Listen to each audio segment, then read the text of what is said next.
Yeah, maraming salamat. Itong aking kapartner talagang laging excited eh. So, ngayon po ay mag-uumpisa na tayo ng panibagong series, ano? At ang series natin ngayon, yung kabuuan is Living for Christ in the Last Days. Yung mamuhay para kay Jesus o para kay Kristo sa ngayon, ngayong mga panahon na huling araw ng mga huling araw. At ang unang series natin unang series natin sa ilalim ng series na Living for Christ in the Last Days ay yung Conquering Temptations. Sa mga huling araw, mga kapatid, ay maraming temptation. At ito ang talagang kalaban ng mga Kristiyano. Ito ay kalaban ng mga churches. Problema ng mga pastor. Problema sa lahat ng bahagi ng ating buhay ang temptation. Napakaganda ng opportunity na ibinibigay sa atin ng technology, but kuidaw ka. At the back of that is so much temptations. It can be used for pornography. It can be used to so many bad things that will hurt and destroy the future of our children.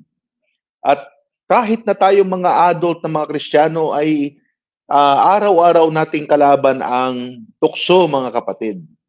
Kaya I intend to talk about conquering temptations ngayon sa ilalim ng series na Living for Christ in the Last Days. No? Ito na po ang huling araw at ibibigay na natin ang huling hininga natin at huling lakas natin bago dumating ang ating Panginoon. No? Conquering temptations. At ang unang bahagi na gusto kong talakayin under the conquering temptation is the source of temptation. No, yung pinanggagalingan ng temptation. At sa James chapter 1 verses 12 to 14, babasahin ko po at ito pong sabi ng banal na kasulatan. Blessed is the man that endureth temptation, for when he is tried, he shall receive the crown of life, which the Lord hath promised to them that love him. Let no man say when he is tempted, I am tempted of God, for God cannot be tempted with evil, neither tempteth he any man. But every man is tempted when he is drawn away of his own lust and enticed. Gusto ko po na basahin din ito sa wikang Tagalog. At sabi po sa wikang Tagalog, pinagpala ang taong nananatiling tapat sa kabila ng mga pagsubok, sapagkat matapos niyang malampasan ang pagsubok, tatanggap siya ng gantimpala ng buhay na ipinangako ng Panginoon sa mga umiibig sa Kanya. Huwag sabihin ni numan na tinutokso siya ng Diyos kapag siya'y dumaranas ng pagsubok, sapagkat ang Diyos ay hindi maaaring matukso at hindi rin naman niya tinutokso ang kahit sino. Natutokso ang tao kapag siya'y naaakit at nagpapatangay sa kanyang sariling pagnanasa. Now, tingnan po natin, no? Take note that James deals with temptation in a practical way. No, sa practical way, mga kapatid, ay dinil ni James ang sinasabi nating temptation na to o tukso. He does not tell us that we are to simply avoid it. No, hindi po sinabi ni Santiago na tayo ay talagang yung umiwas sa temptation. Magandang umiwas pero hindi siya nagbigay sa atin ng instruction dito na umiwas sa tukso.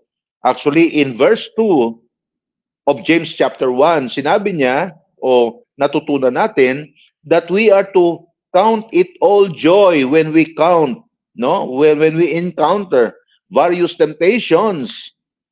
No, count it all joy kapag ikaw ay nakakaranas, kung ikaw ay sinasalubong ng katakot-takot na panunukso mula sa dyablo.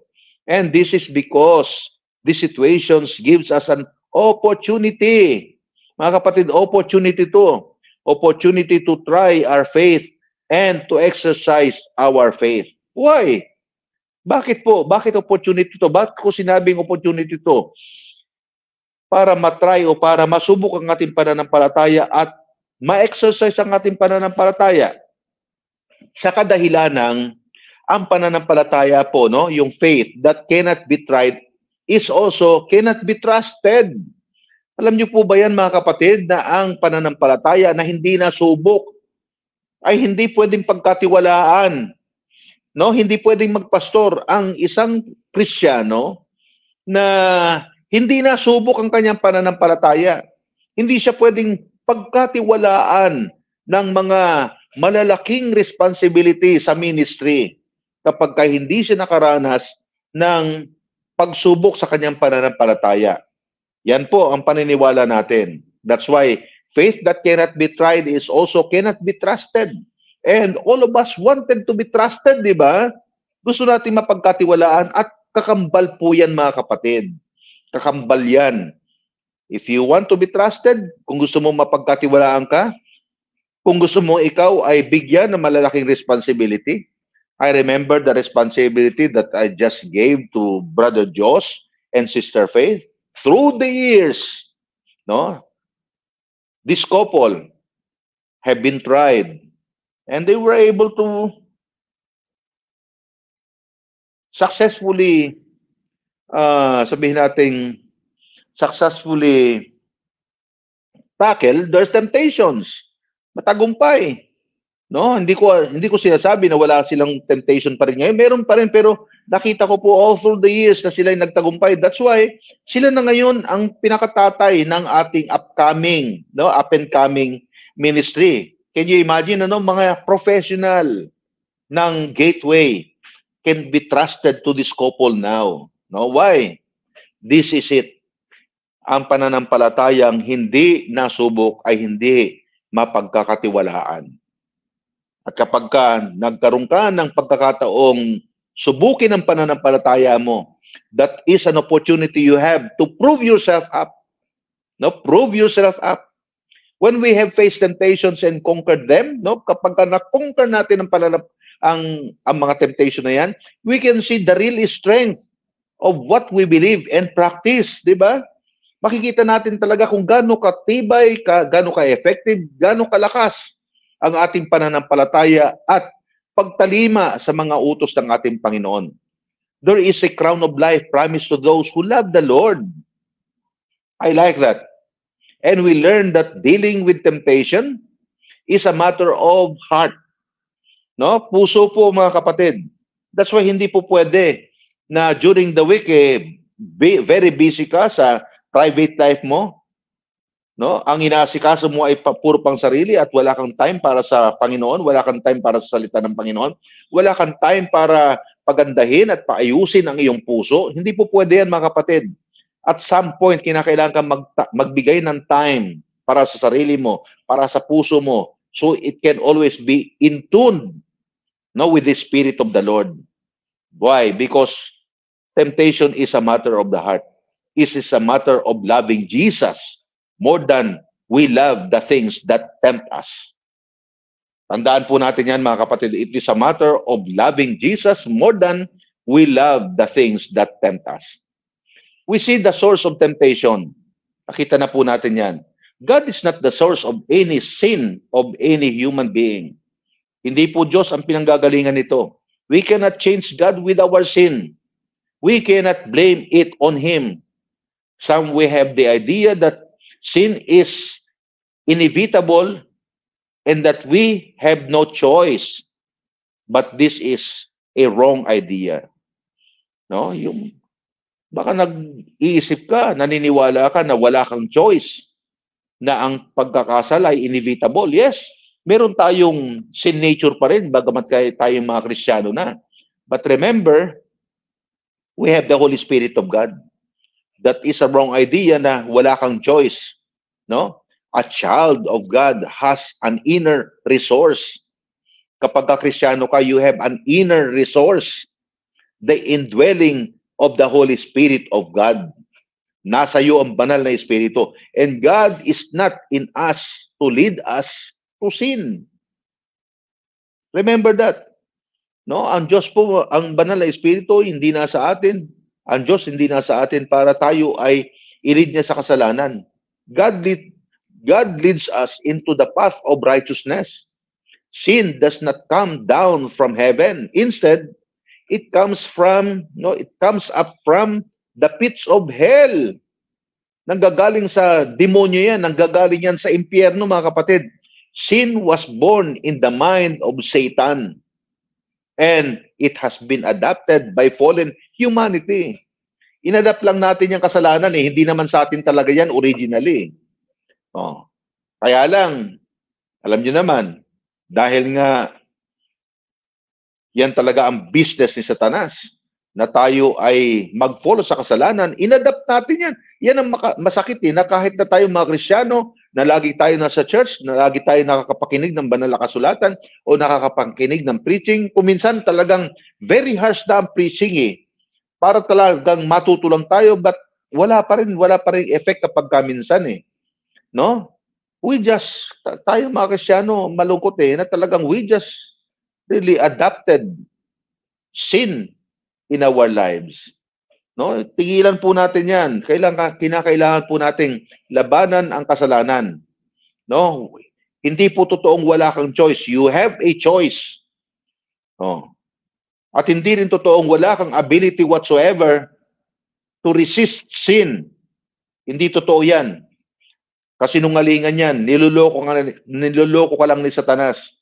No? You have the Spirit of God. And I want to let you know that the Holy Spirit is in you if you are a real Christian today or tonight. No? Sabi ko sa inyo, and sin was born in the mind of Satan. Satan can and will tempt us.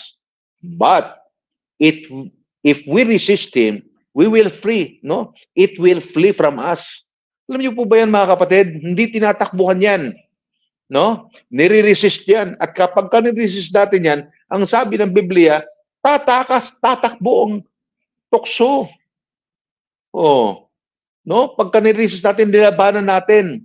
Manindigan tayo. Tayo mga Kristiyano. No? Huwag tayo magpapatalo sa mga temptation na ino-offer ni Satanas. Patunayan natin na tayo ay mas matibay kaysa sa offer ni Satanas. Patunayan natin na ang ating pananampalataya ay mas matibay, mas matatag kaysa sa ino-offer ni Satanas. Well, it may be comforting to think that all temptations comes from external source and that we are powerless to resist it.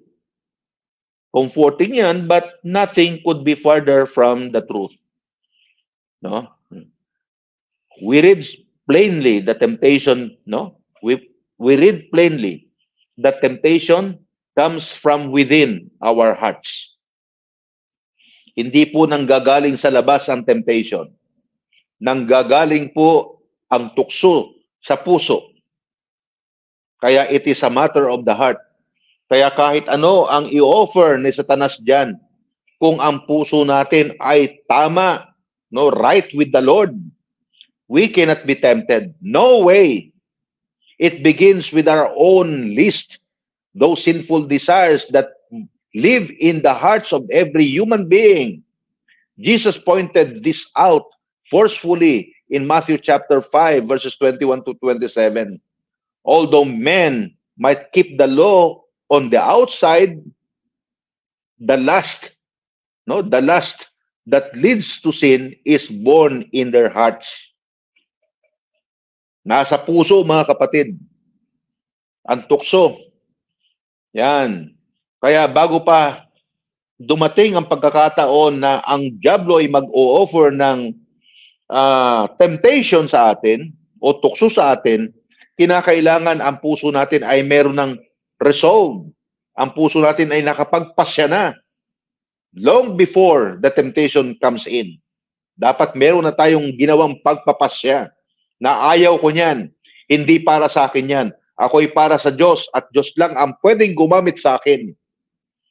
If you will not do that, sabihin ko sa inyo, you will be tempted and Satan will gonna destroy you. Satan will destroy your future. No? Satan will take away the opportunity that you can enjoy in life. No? Yung sinasabi nating lust acts as a powerful magnet that draws us toward temptation. No? If you permit the word, yung last na yan, yung pita ng laman. No? It entices us. Tumutokso yan. Yung gusto natin. Oh. Ang mga lalaki, gusto niyan, babae, sexy, maganda, maputi, makinis, mga ganyan eh. Last yan, mga kapatid. So, at yan ang magdodraw sa atin towards temptation. At hindi po nanggagaling. Sabi ko sa inyo, ang tukso, mga kapatid, hindi nanggagaling sa labas. Ang tukso ay nanggagaling sa puso. At ang tukso na yan ay laman na ng puso natin. Kaya ang battle na yan will happen within the man's heart. Ang battle na yan, hindi po sa labas yan. Ang pakikipaglaban at pakikipagbigma sa tukso na yan ay mangyayari sa loob ng ating mga puso sapagkat it entices us. Enticement is the process, no, that makes something look better than it really is. Yan po, yung enticement na yan, yung panunukso. Proseso po yan that makes something look better than it really is. Kahit hindi maganda ang itsura, gaganda siya. Ganun po ang proseso ng tukso. And that is just how temptation works. No, ganun po talaga gumawa yan, mga kapatid. You need to understand. Kailangan mong maging matalino sa proseso na ito. That temptation makes sin desirable. No? Yan. Yan po ang tukso. The more you like it, the more you see it, the more you like it. Lalo kang gaganahan, lalo kang manggigigil. Oh. Anong gagawin natin? Ipagbabawal natin yan? Sabi, at ang kadalasan narinig natin, habang ipinagbabawal, lalong nanggigigil, di ba? Oh, kaya ang tatapusin o ang ayusin po natin ay ang ating mga puso. Because temptation makes a sin, no? Ang temptation, gagawin niyang ang kasalanan ay more desirable and righteousness looks ugly. Anong gagawin natin kapag ang Bible ay tingin mo pangit na? Oo. Kasi merong tukso at ang tukso gagawing maganda sa tingin mo ang mga masasama at makakasama at makakasira sa iyo. Mag-o-offer tayo ng prayer, mag-o-offer tayo ng podcast, mag-o-offer tayo ng services, susunduin ka pa nga. Lahat na ng pwedeng gawin para pwedeng i-offer ng church para tayo ay maging epektibong makipaglaban sa temptation. Pero anong gagawin natin kapag ang temptation na yan ay nasa puso mo na at ikaw ay natukso na at ang tingin mo sa mga bagay na makakasira sa iyo ay maganda at ang ino-offer ng church, ang preaching, ang prayer, ang devotion, ang pagbabasa ng salita ng Diyos ay lahat ugly na sa iyo. It is such things so that we can easily move from temptation to action and make sin a reality as well as an imagination. Sabihin ko sa inyo, mga kapatid, it is a process. Proseso po yan. At ang problema sa proseso na yan ay gagawin niyang maganda sa tingin mo ang mga bagay na makakasira sa iyo. Gagawin niyang maganda sa pandinig mo ang mga bagay na makapagwawasak ng kinabukasan mo. Magagawin niyang attractive sa iyo ang mga bagay na makakasama sa iyo. Makakasama sa pag-aaral mo, makakasama sa buhay mo at paglilingkod mo sa Diyos, o makapaglilingkod mo sa church, makakasama sa relasyon mo sa asawa mo. Marami yan. Maraming epekto kapag ikaw ay nag-give way sa temptation na yan. Why? Because Satan is very good on that. No? Kaya ang proseso na to, nag-uumpisa po ito, no, sa atin. Dito po sa atin nag-uumpisa ito. God cannot be tempted. And God does not tempt any man. Tandaan po natin yan. Ang Diyos po ay hindi pwedeng tumukso ng sino man. But Satan will tempt us. Yan po ay trabaho ng Satanas. But we do not have to listen to him. Yan po ang problema. Nakikinig tayo. At akala po natin, ang pakikinig kay Satanas ay yung merong madilim, mag-a-appear siya, tapos merong sungay, merong buntot, tapos merong tinidor. Akala po natin, hindi po ganun ang proseso niyan. Nag-a-appear yan sa pamamagitan ng mga taong malalapit sa iyo. Pwedeng kasintahan mo, pwedeng asawa mo, no? Or kapitbahay mo, kaibigan mo, kamag-anak mo, na nagsasabi ng mga bagay na nakapagtetempt sa iyo na gawin ang mga bagay na hindi nararapat. Kaya lang ang proseso niyan, mga kapatid, una, nakikita mo na pangit mahalay, hindi dapat, kaya tatanggi ka. Kaya proseso po ito, mga kapatid.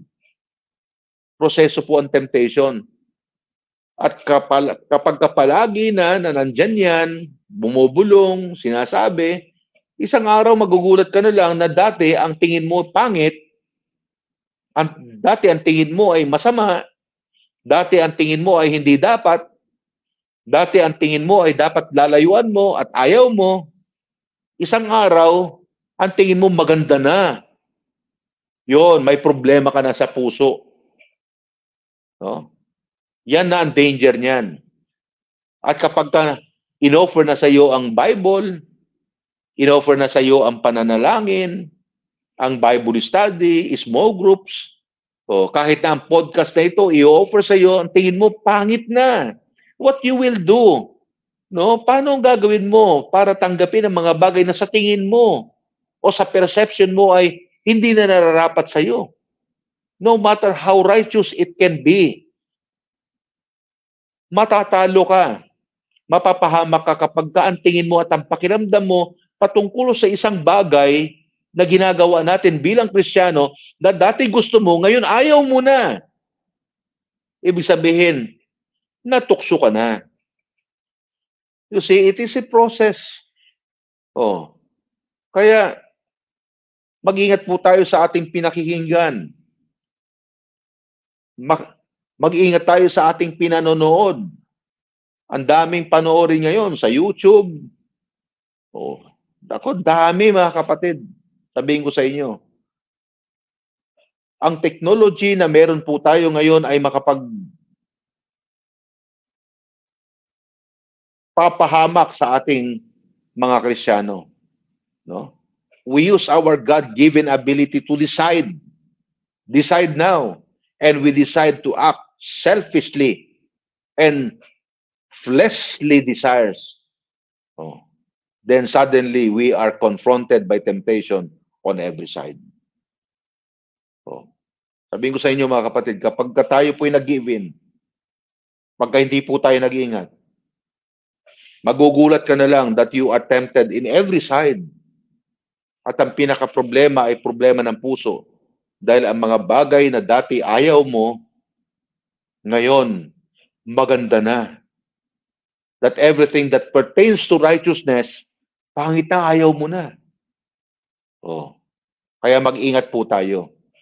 No? Maraming salamat sa opportunity. Let's pray. Father, you bless the word. Bless it in the hearts of the people that is out there and listening and watching. Bless them, O Lord, in Jesus' name. Amen.